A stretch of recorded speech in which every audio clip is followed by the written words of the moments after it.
एक काम करियो, कोई भी भाई घर 1 रुपये का नोट या मोबाइल पे सर्च कर लियो, 1 रुपये नया पुराना कोई भी नोट, उस नोट पे ऊपर लिखा होता है भारत सरकार और नीचे लिखा होता है गवर्नमेंट ऑफ इंडिया।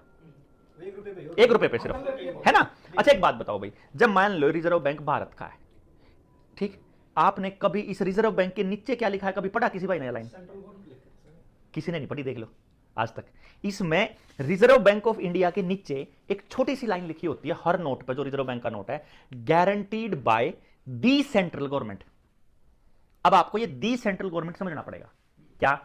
पहली बात, अगर ये भारत सरकार का है तो इस पर guaranteed by government of India क्यों नहीं लिखा हुआ?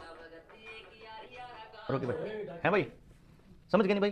भाई गवर्नमेंट इंडिया क्यों नहीं लिखा? 1947 से पहले the central government British government को बोला जाता था, और जब संविधान बना, हमारे संविधान में जब भारत सरकार की डेफिनेशन आई, परिभाषा, तो वहां बकायदा एक लाइन लिखी हुई है, यूनियन नॉट सेंट्रल। यूनियन है हमारा देश, यूनियन ऑफ इंडिया नाम है इसका, रिपब्लिक ऑफ इंडिया नाम है, और गवर्नमेंट ऑफ इंडिया, ये तीन ही नाम है। अगर कानून में जाओगे तो यूनियन ऑफ इंडिया है इसका नाम, अगर आप विदेश में जाओगे तो आपके पासपोर्ट पर लिखा मिलेगा रिपब्लिक ऑफ इंडिया, और वैसे कागजों में आएगा गवर्नमेंट ऑफ इंडिया। तीन ही नाम है, चौथा कोई नाम नहीं है। अखबारों में केंद्र सरकार सिर्फ लिखा आता है, असलियत में किसी दस्तावेज में केंद्र सरकार नाम की कोई चीज नहीं है। तो दी सेंट्रल गवर्नमेंट, ये वही दी सेंट्रल गवर्नमेंट है।